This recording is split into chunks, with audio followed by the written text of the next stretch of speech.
The men of Rohan must quickly take their foot and make their way towards the battlefield before their allies are surrounded and killed.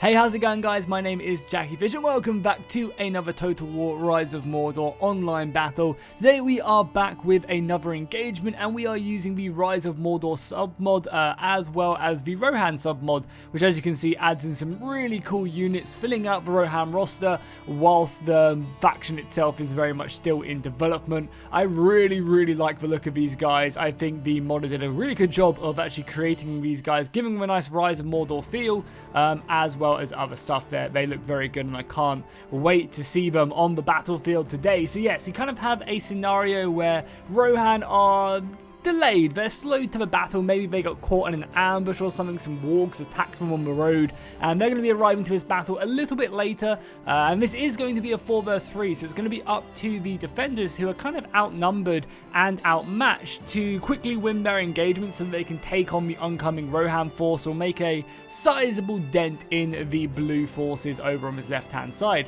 So over on this side we do have the forces of, it's like Ariador, it's basically like around where the hobbits are. So you have a lot of like Dunedain and other factions. So these guys are going to be kind of centered in the center. You can see some of their heavier infantry right here. I don't think any hobbits have been brought this day. Doesn't look like it. Dorwin's the other one on the other side of things. Yeah, I honestly can't remember. Then in the center we do have the forces of Doamroth. So they're going to be looking epic in their shiny armor. I mean, that does look absolutely spectacular. Oh yeah, and also I'm using a mod or a reshader as well, so let me know if you guys prefer the way the game looks now, because I can simply just take it off, but I think, you know, as soon as I see it, the game just looks so much nicer with that. So let me know if you are enjoying this shade and you want me to keep on using it. They also have some bowmen on their front line and then kind of a weaker line of these marines, which are going to be kind of absorbing the initial blow. And then on the far left we do have the forces of Gondor. We've got some Fountain Guard, Gondor Sword Militia, and then they're going to be supported by the Swan Knights, the elite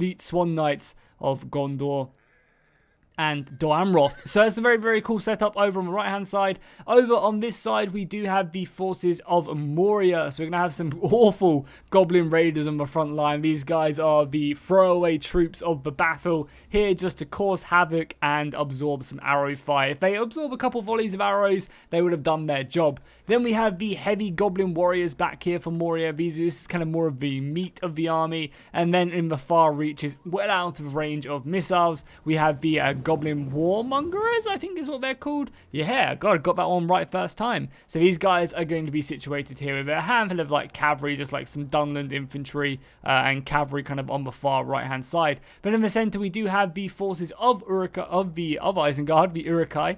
And they're going to be pushing up with their aggressive infantry and pikemen, supported with a catapult back there and other really cool stuff. And then on the far left-hand side, we do have Dorwin. This is kind of like a faction which is a bit west of Dale. It's kind of, which is supposed to represent kind of more of the elvish, farmish land, which is kind of around that area. So these guys are kind of very much live on the vineyards and, you know, farming centric. We have some really cool units with the submod, which kind of brings them a little bit more alive, and it gives them some really cool stuff. So yeah, definitely a good faction to have in the submod for sure. So let's just get this battle started. So as I said, the engagement will kind of kick off, and this battle was very much a noob-friendly engagement. This guy on our left-hand side, this was his first online battle ever on Total War Attila. So, you know, we were just having a fun game on the Discord. No one, like, taking it too seriously. Just, you know, a cool engagement where people can just come and play, and we can have a big old battle. And, yeah, it was a ton of fun. And I think because, you know, a few of these people were playing for the first time, it also made things crazy. Because as you can see, on this left-hand side, our Gondor player is just going full Leon Jenkins into the enemy battle lines. He is just charging forward and kind of leaving the rest of our allies a little bit behind. Obviously, I am playing as Rohan, so I'm going to be kind of waiting in the wings for my orders to come forward and kind of make my way onto the battlefield. So I'm off on reinforcement, just seeing the craziness ensuing. And yeah, as you can see, the Gondorian player is just going at it right now. He is going to be engaging against some of the awful goblin heavy infantry, or medium infantry, low infantry, probably like low infantry right here. But, you know, he's using Gondor Militia as well, so they're not going to be faring too well. But yeah, he's just going to charge in. He does have the Fountain Guard in the center, though, which is going to be very nice for him. Once he get these pikes down, they will just shred through this unit of goblins. They literally will not stand a chance. But as I said, you know, this is kind of what this unit is designed to do. And yeah, the Gondor infantry and basically the entire Gondor army has now fully engaged on this left flank against Moria. And you can see he's already taken a few casualties, but he's also making good progress elsewhere, doing a great job at shooting away some of these horses as well, taking down that horse advantage. In the center, Darmroth, and we also have, who was this on the right hand side again? Yeah, more of the Breland infantry. They're mainly going to be sitting back and being a little bit more passive with their advance. Obviously, they want to try and waste as much time so that I can come onto the battlefield as Rohan and reinforce my allies. So they're going to be taking a bit more of a skirmish response and push up in shield wall. So they take a little bit less damage from missiles, even though you can see a couple soldiers do actually go down on that first volley, which is coming in, and I'm sure another one will come down as well. Man, it's brutal. Oh, he's taking 2 arrows to it. Oh, that's not good. And there's a few more bodies scattered around. So they are taking some pretty heavy casualties right now, even though they are in shield wall. And that's going to kind of initiate Isengard to throw forward some of their Dunlin tribesmen off the bat. And that's going to go into the Marines of Darmroth, clashing in against one another. And now the fighting is truly beginning. But Isengard obviously have a lot more of their heavier infantry sitting back, ready to be deployed. So once again, the evil factions in this engagement are definitely kind of leaving their elite units towards the end. They're throwing forward weaker units to kind of tire out. I mean, I guess both sides are doing it, but more so the evil factions. And Darmroth are not messing around anymore. They are going to commit some more of their dismounted Talon Knights to the fight, and this is also going to initiate the Bremen over on the far right to start advancing as well against their Durawin opponents.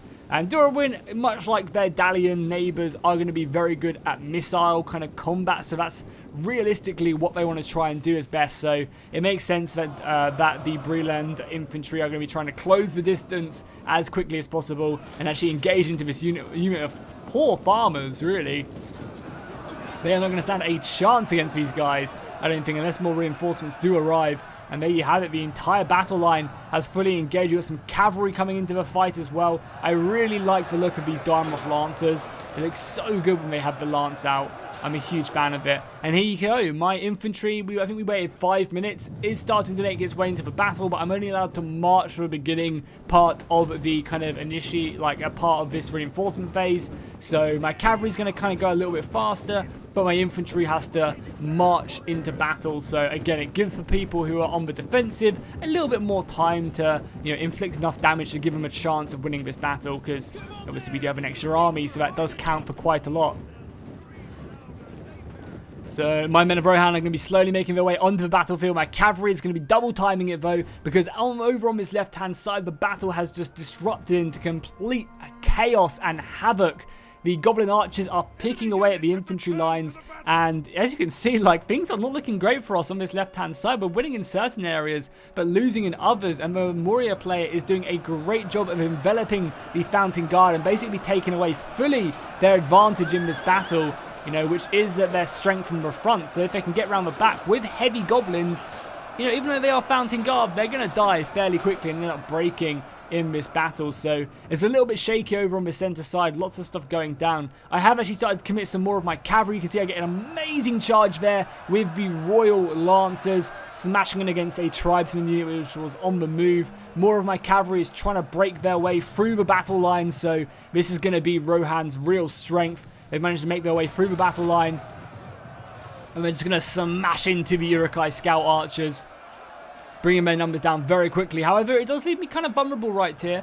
You know, I can't really overcommit to this fight because I can get shot, and losing my cavalry is going to be pretty devastating in this battle. Luckily though, I have managed to inflict, you know, mortal damage on this tribesman unit, and that's going to force them to break. Our left-hand side, again, is kind of struggling. And all the way up on the right-hand side, you can see that the cavalry have managed to make their way round the battle. And they're also winning this far left-hand side. And it seems like the infantry fight is going very much in favor. And that's because they've got the Vineland Guard, one of the strongest infantry units in the game. They are deadly in close quarter combat. And they're going to be cutting through these Brelanders effectively. Now that they can wrap up this flank as well, it's going to be looking pretty good. The center has kind of collapsed for them, but that's because they have the farmers there.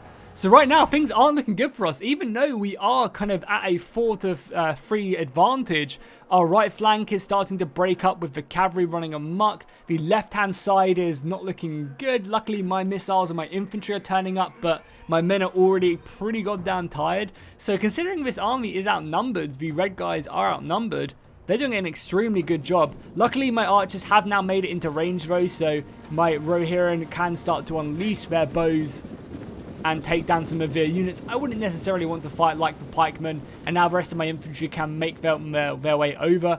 I think as well as that, I'm going to be committing the last kind of part of my cavalry over here. I do see that the enemy have committed their general against our general, so I thought this was a perfect time to dive in and kind of almost sacrifice this unit. Also, take a look at this Durawin cavalry, how amazing that armor looks. It's obviously from 1212. It looks so good. It really goes with the shield aesthetic that they have. And there you go, the Breland infantry. I can't remember the actual name for it, so I'm just going to call them Breland. But this faction up here has basically fully broken now. And that's not good for us. I'm going to throw in my general over here as well, because I really want to try and take down the paladins of the Vintnir court. Taking them down would be so good for us.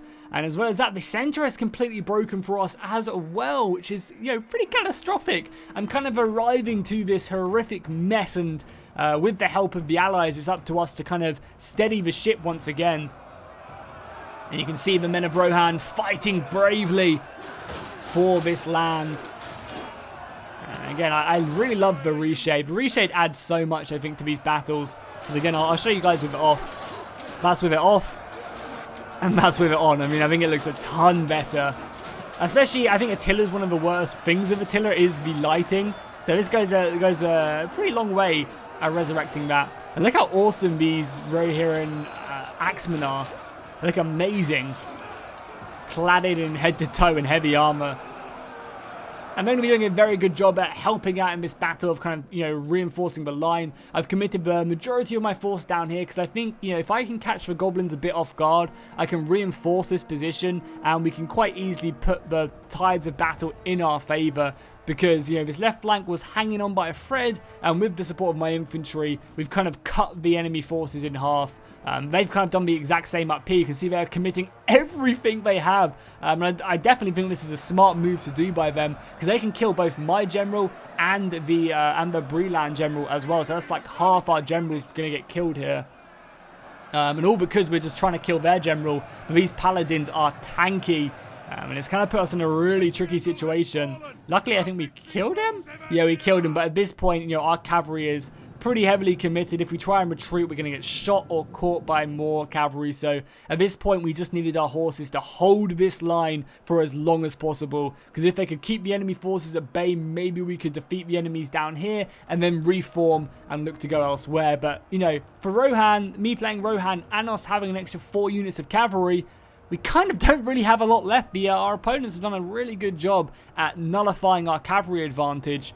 Even though our infantry are kind of winning over here, they've still got a lot of horses left once our cavalry dies up there. So, it's going to be very interesting once the battle does devolve back into, battle lines, once we both form up again, how that's going to play out because such a brutal kill as well on that Uruk. Because our line is going to be battered, it's going to be tired, and we're not going to have cavalry superiority. And you guys know how important cavalry is in 1212. I mean, in Rise of Mordor and just Attila in general.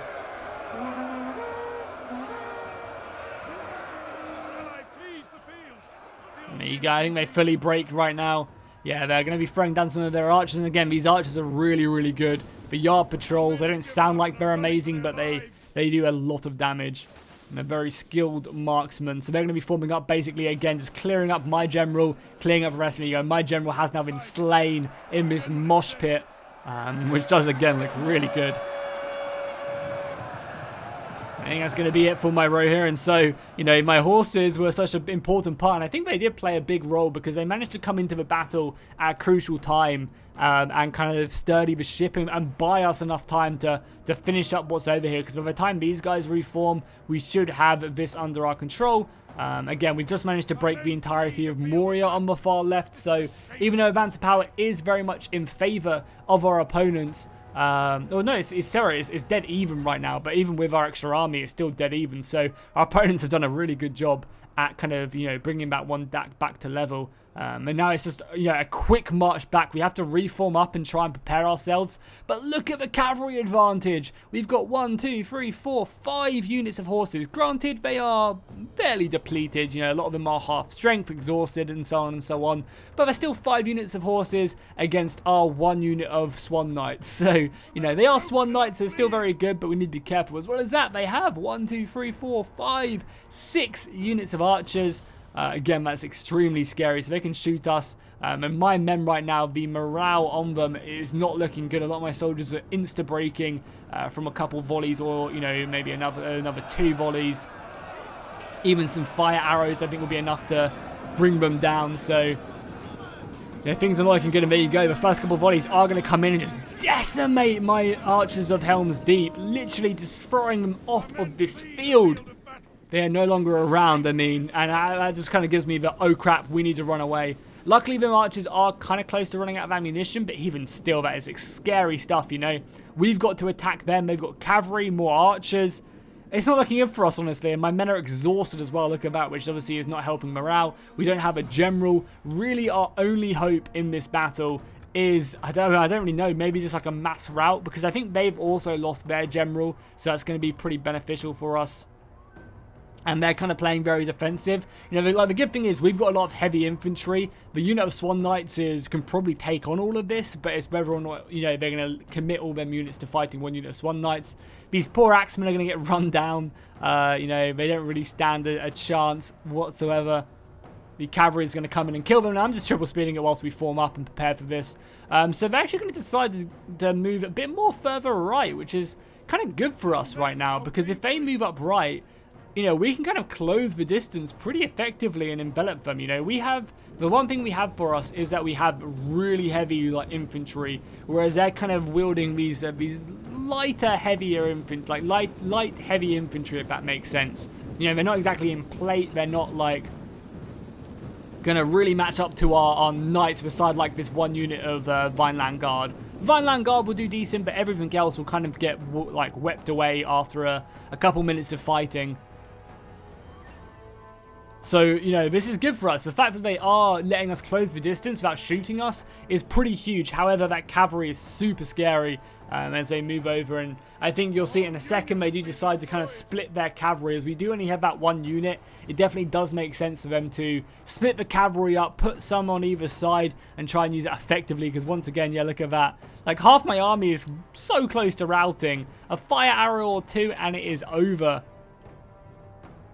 But we do have a lot of infantry still left at our disposal, which we're going to have to just throw our opponents and hope that it sticks before this cavalry can do some, you know, insane damage to us. We've also got a couple units of archers, which do still have some ammunition left in the Blackroot Vale archers, and they're going to be solely trying to kill as many of these bowmen as possible.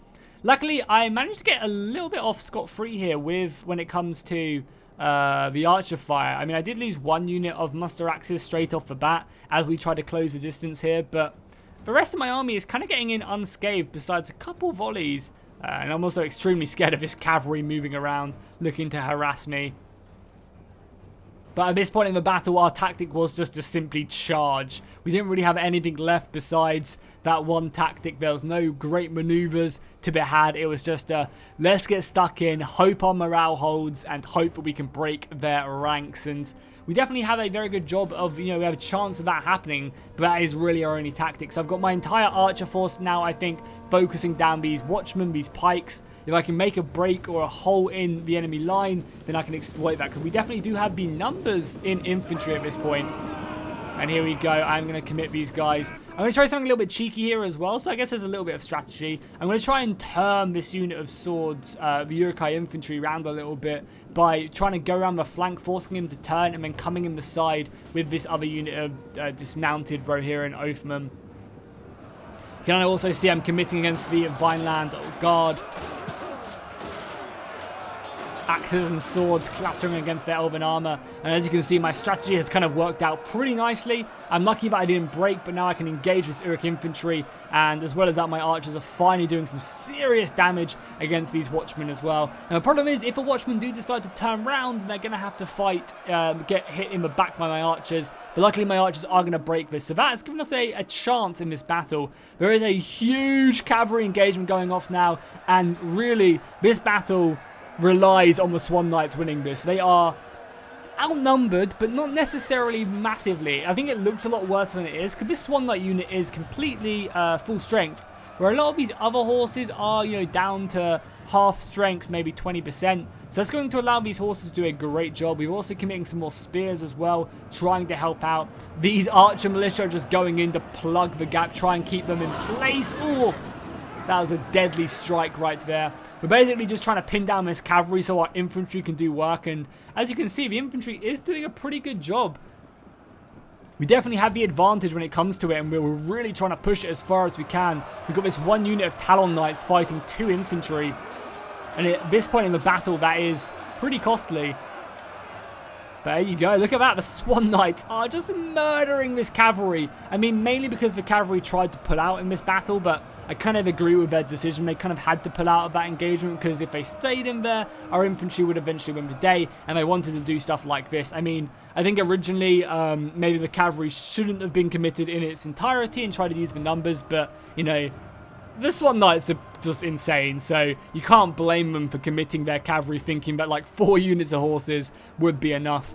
So the battle line is continuing, making great progress, and we've actually nullified their cavalry advantage. They have managed to get a rear charge off on us, but it's a little bit too late, and now I'm moving in looking to envelop this Uruk-hai infantry. The front line is looking good, and the balance of power is looking perfect, as we have a full strength unit of Swan Knights moving in. And with the archers shooting all of them horses, it looks like from the depths of defeat, we're going to bring this one back and clinch this one for the forces of good. And yeah, I mean, that was an extremely close battle. The battle shouldn't have been that close, considering we had an entire another army. I don't think they spent any more money than us as well, so they were fighting an uphill battle the entire time, and they came bloody close to winning that one. You know, and if I would have arrived maybe a couple minutes later, I think they definitely would have. You know, that flank would have been able to reform a little bit quicker and get down to help their allies in the center. And on the far left flank, you know, that would have been all she wrote for that.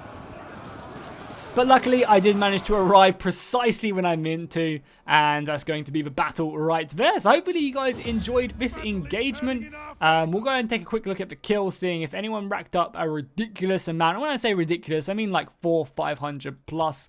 I mean, the Swan Knights 420. Oh, blaze it, boys! Hey! That's awesome to see the Swan Knights getting exactly 420. You couldn't ask for anything more. Yeah, the rest of our infantry, I think that was the highest kill. Oh, some of the Talon Knights doing good as well. Over on the enemy side of things, you know, some of our archers doing decently. Yeah, again, missiles doing a very good job. The Nahai Guardians as well. I think they're the White Hand Stormers, but maybe they're a different variant. I don't even know. I don't think I saw them. Oh yeah, I think they're like the axe variant of that, like big two-handed sword weapons. And there you go, 400 kills as well on some of these yard patrols. I did tell you guys that their archers were very good. So hopefully you enjoyed this battle. If you did, drop a like and a comment down below, and I'll see you guys in the next one.